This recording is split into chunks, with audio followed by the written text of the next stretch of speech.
Welcome to the Orange Twist, your 10-minute shot of insight to shake up your thinking on leadership, culture, and change. Hosted by Giovanna D'Alessio, Master Certified Coach. Episode 2, The Invisible Architecture, How Worldviews Shape Organizational Life. It starts innocently enough. A new initiative is announced, a strategic shift. The room nods in agreement. People say they understand the direction.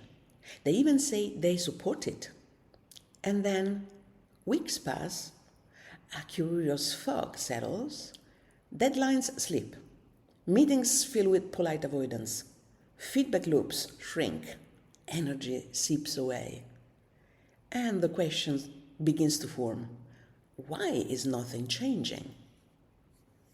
Most leadership responses to this dilemma focus on what's visible.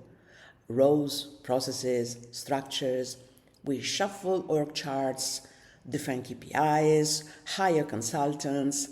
But beneath these interventions lies something far more powerful, our worldview, the unseen architecture of organizational life. A worldview is the lens through which we perceive reality. It tells us what's possible, what's acceptable, what's dangerous. It shapes how we interpret silence in a meeting, for example, or resistance to change, or a leader's bold vision. And because it operates mostly beneath awareness, it governs us without our consent. Barry Oshry, the system theorist, once said, "People are not the problem is the system. And the system is invisible." That invisibility is not accidental. It's constructed from mental models inherited from our upbringing, culture, and collective history. These models whisper to us, play it safe, don't trust leaders, keep your head down, avoid conflict, stay in control. They whisper to leaders too. Show strength. Don't admit doubt. Have a plan. Move fast. One CEO I work with launched a transformation initiative rooted in trust and decentralization. The vision was compelling. It was very elegant on paper, but months in, very little had changed. Why?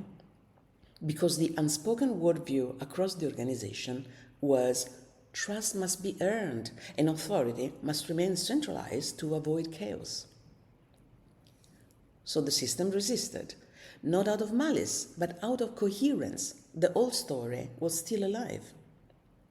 So this is what Peter Senge describes in his work on mental models. Even when our espoused values shift, our underlying assumptions, those we don't question, continue to shape behavior. Otto Scharmer, through Theory U, invites us to observe the observer, to pay attention not just to what we see, but how we see. Because transformation begins not with action, but with awareness. So, pause here. Reflect on your own leadership context. What are the dominant stories being told about leadership, risk, or trust? What behaviors are encouraged? What is sadly punished? And where do you notice dissonance between what is said and what is lived? And now go deeper. Where did these assumptions come from? Who benefits from them being true? What might shift if they weren't? These reflections don't belong in a strategy decks. They belong in courageous conversations, in leadership circles, in coaching sessions, in boardroom silences. Because to change a worldview is not to edit a sentence, it's to rewire meaning, to move through grief, to let go of old certainties. It's less like a pivot and more like an initiation. And this kind of inner work is often invisible from the outside. It doesn't look like leadership, but it is. When leaders engage at this level, they begin to shift the energetic field. They become stewards of culture, not just architects of strategy. They hold space for what wants to emerge. Often messier, yes, slower, and more human than expected. In one organization, real change began not with a new initiative, but when a senior leader stood up and said, "Well, guys, I've realized I've been acting from fear. I've been more focused on control than on connection, and I want to change that." That moment didn't just alter the conversation, it altered the field. Because when someone dares to be real, it gives everyone else permission to do the same. And yet, these shifts are fragile. Without sustained awareness, the old worldview returns. Not out of failure, but out of habit. That's why this work is never one and done. It's a practice. So, what could your practice be? Well, try making time each week to ask, what is the worldview I'm feeding in my team? And what is the one I want to nourish instead? You might also try collective storytelling. Invite your team to share a moment where they felt most alive at work. What values were present? What assumptions were suspended? What made that moment possible?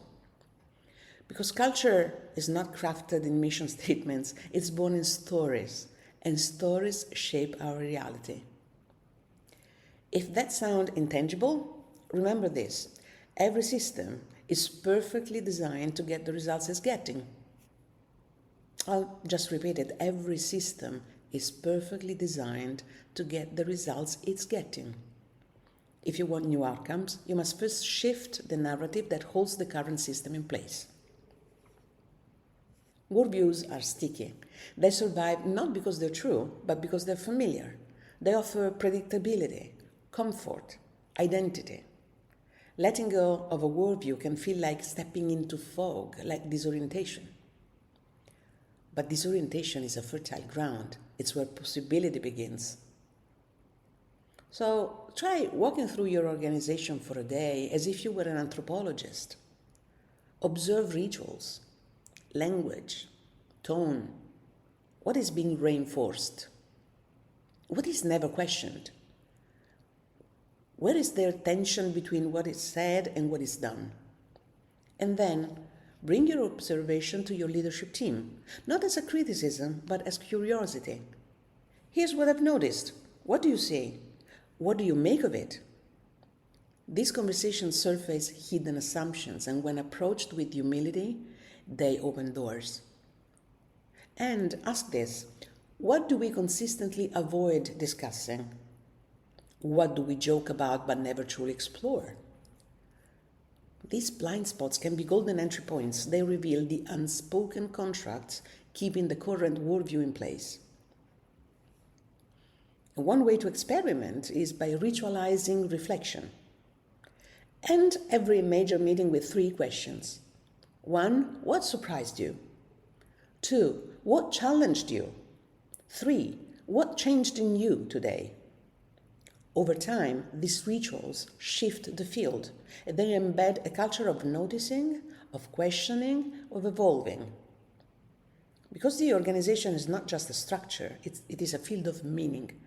And to lead is to shape that field by how you listen, how you speak, and how you show up.